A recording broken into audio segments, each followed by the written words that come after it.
All right, Outsiders Podcast, Noah Groniger, Clint Schweitzer here, and we have on the line a very special guest, a very large guest. Guys, welcome Big Sam Adams, 14, 15-year career in the NFL. Sam, thanks for being on the show today, buddy. Hey, thanks for the opportunity. I appreciate it.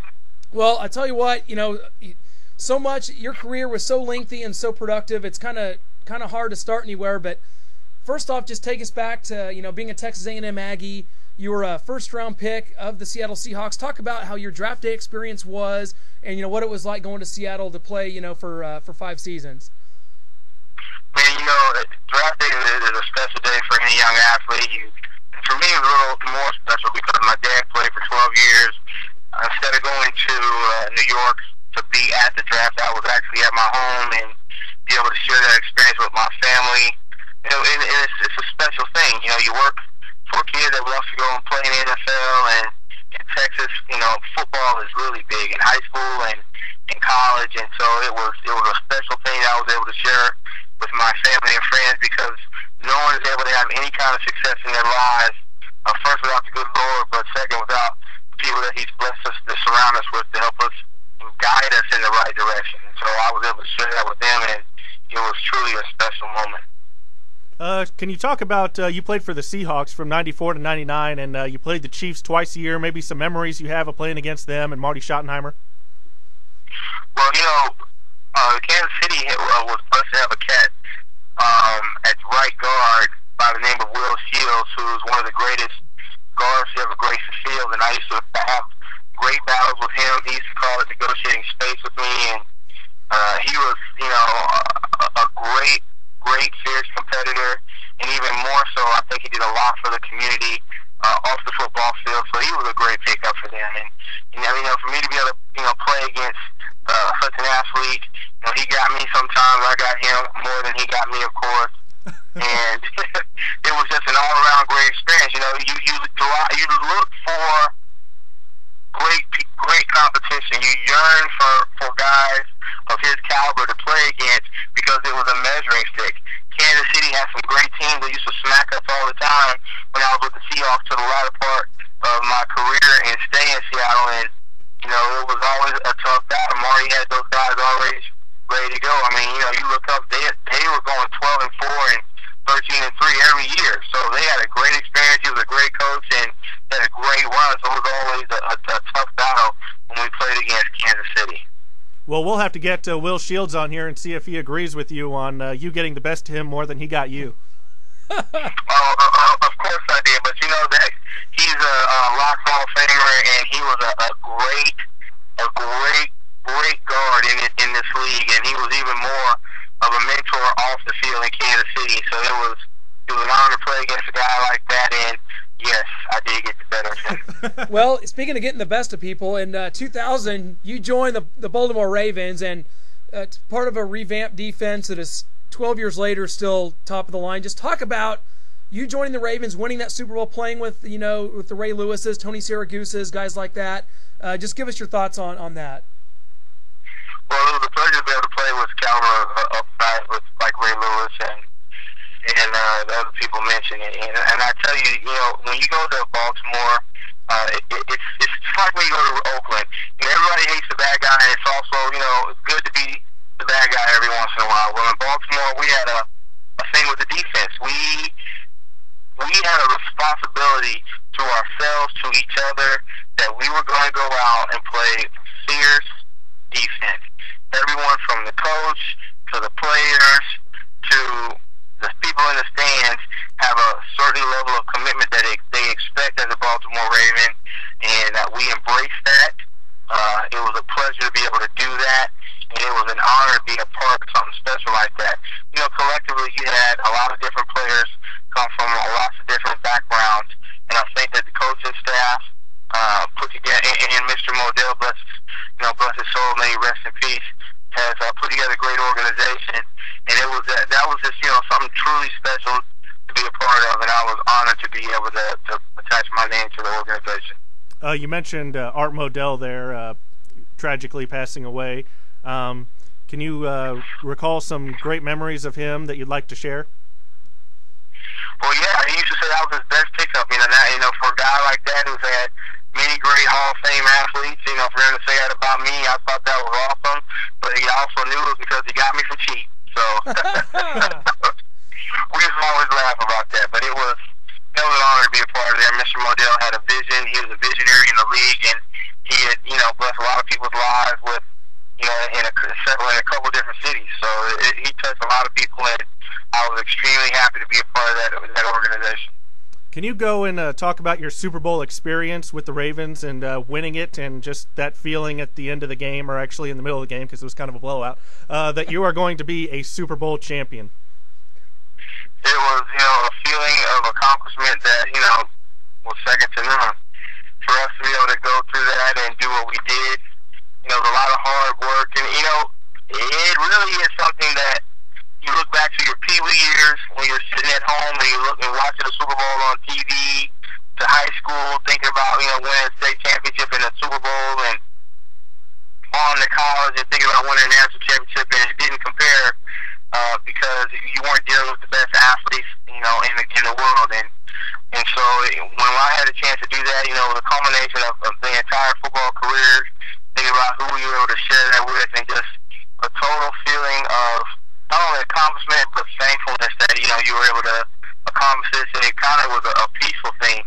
And we belong to a club that nobody else belongs to. And it was special. I remember Harry Swain telling me, "Welcome to the club." He had won a Super Bowl with the Denver Broncos, and he was right. It's a special club, and it's not promised to everyone, and for us to be a part of it, man, was truly an honor. In 2002, you move on to the Oakland Raiders, go to yet another Super Bowl. Can you kind of talk about what the players were thinking about John Gruden being on the other side, if he had an advantage, and what you guys were facing? Well, you know, the players in that particular game, John Gruden, everybody wanted to beat their former coach. You know, they felt, you know, there was a lot of personal feelings that were there, and I think that kind of affected us in our outcome. I think it affected the coaching, and I think it affected how we performed. We got our butts kicked, and I think mentally it was a little more than what the players were prepared to deal with, and coaching-wise, you know, we didn't execute. The coaches had a game plan that we were unable to execute, and I think that from that standpoint, it affected, you know, from the start of the game to the end of the game. I mean, just the whole 2 weeks of preparation and so forth, it wasn't a smooth transition. We had some issues off the field, but then again, I was an Oakland Raider. You know, I hope that things would have gone differently and better. They didn't, but I think that we had a time where, you know, we may have been, you know, hindsight is, you know, it is what it is. You saw the outcome of the game, so, you know, getting beat the way we did, I think it was a little bit more than us getting beat on the field. Do you think that John Gruden had something to do with that? I mean, obviously with the coaching, but I mean, being the former Raiders coach the year before, do you think he knew the team inside and out and used that as a decided advantage? I know he did. I know he did. I mean, they, you know, do this song too. It says to know your opponent better than you know yourself. Well, guess what? He obviously read the book. Absolutely. They knew us better than we knew them because he implemented the system.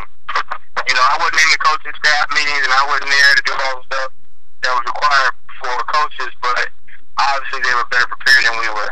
Okay, Sam, we would be remiss if we didn't ask you. We just found this great clip on YouTube, and I actually remember the play happening live. In 2003, you are a Buffalo Bill, and in the opening week, you are lumbering down the sidelines, high-stepping into an end zone, and scoring a touchdown. Can you talk about that play? Because it's one of the greatest things I've ever seen.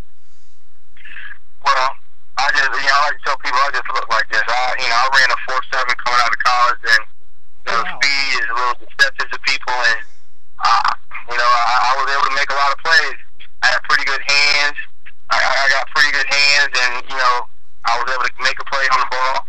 And it kind of shocks people when I'm able to do it because they don't understand that. I'm not in the NFL for as long as I was in it and making Pro Bowls and so forth because I was a bad athlete. I just, happened to be a big dude, and I could play. And I made a couple plays and, a couple fun. I had like 4 or 5 picks, and every time I picked the ball, I'd, run 40 yards and score. Oh, I mean, he's telling the truth, fans. He had 3 interceptions in his career, so he definitely had the hands. Oh, the funny thing about it, I intercepted all Hall of Fame quarterbacks. Tom Brady, I got Peyton Manning, I got Troy Aikman. I just ran right over Troy Aikman. It was beautiful. Oh my! So, man, I was pretty lucky. Wow, well, I mean, to talk about that, because you have you had 44 sacks in your career as well, over 400 tackles. Like, for a defensive tackle, that's actually pretty stout. I mean, did you just feel like you were able to use your size and speed? How were you able to get in position to make all those plays? Well, that's not a lot of plays, to be honest with you, for as long as I played. I was busy taking on double teams and triple teams. That's why, you see Ray Lewis's name in the paper. I pick up the blockers. They go and make the plays. That's how defense is supposed to work. If the defensive tackle is making a lot of plays, somebody's getting blocked somewhere else. So, if you see a defensive tackle that's able to make a lot of plays, he's not getting double teamed. He's really not putting in the work that he needs to put in. In these days, 2012, about half the NFL teams run 3-4 defenses. What is your thoughts on that, as playing as a 3-4 nose tackle, or as opposed to being a defensive tackle on the 4-3 defense? Well, it shows me that there's not enough talented defensive linemen out there. When you go to 3-4, it's because you want to get more people to the ball, and you feel that you have more hybrids or linebacker types than you do defensive linemen. And people that run that scheme, you need less linemen, and it's more of a scheme. They find you can disguise things differently. I mean, it's the new vogue thing. When they start letting athletes play again, they'll get back to the 4-3. All right, guys, we're here with Sam Adams here. Sam, you, of course, were a Texas A&M Aggie. Actually, this is kind of dating all of us, but out of the Southwest Conference at the time, you were inducted into the Texas A&M Hall of Fame in 2001. Talk about what an honor that was, and how do you feel about the A&M Aggies being not only in the Big 12 after you left, but now into the SEC?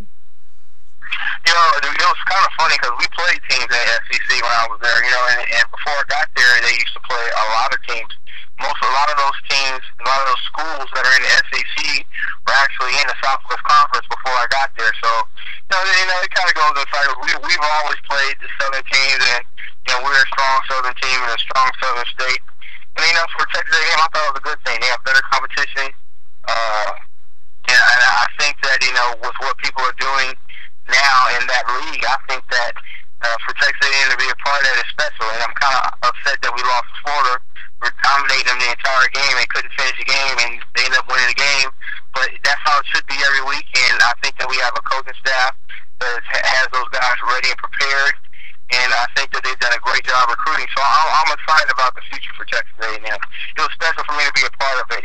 We have strong history, strong heritage, and it was a great part of what we were doing to be a part of the Southwest Conference. And to expand to the SEC is just something that's more of a blessing. Can you talk about your shot put and discus career as compared to your NFL career, and what are some highlights there? I actually like the shot put better than I like playing football. It's an individual sport. I had aspirations going to the Olympics, but I got a phone call from my dad that said R.C. Slocum wasn't that happy about me throwing the shot put anymore, so that kind of ended that career for me. What are you up to now, Big Sam? I mean, where are you living? I think you're in Washington still. What are you doing? We are in Washington. We actually own several Gold's Gym franchises. We operate health clubs. My family and I, my brother and I are the owners, and my father, and we kind of have a family business, kind of like professional football was for us. We own health clubs, and we operate 4 clubs, soon to be 6. We have 2 in Washington and 4 in Oregon. So, okay, you played at about 350 during your playing days. Does this mean that you're down to 320 or so these days, or? Not yet. I'm on my way down to about 270. Can't be a big old swole guy on the health clubs, I can tell you that much. Yeah, that's the kind of a conundrum, because they want to keep you at that weight while you're playing, and then after that, they just, it's up to you to keep the health up. So has that been kind of a challenge? Nah, I was big because I wanted to be big and I wanted to be defiant. Losing weight is not a problem. I did it because I wanted to. Absolutely. Well, I'll tell you what, Big Sam, you have just been incredibly insightful for us today. Our fans are just gonna be thrilled to hear from you. And I'll tell you what, come on the show again and we'll talk some more to you, buddy. We really appreciate it. Hey man, thank you very much. It's been an honor, and I tell you what, it was always exciting to play in Kansas City. Kansas City, they have some of the best fans in the league, if not the best. So thank you for the opportunity. Oh, it's great to hear that, Sam. We appreciate it. We'll have you on again soon, my man. 3-time Pro Bowler, 2-time All-Pro, Super Bowl champion, consensus All-American in '93. That was Sam Adams.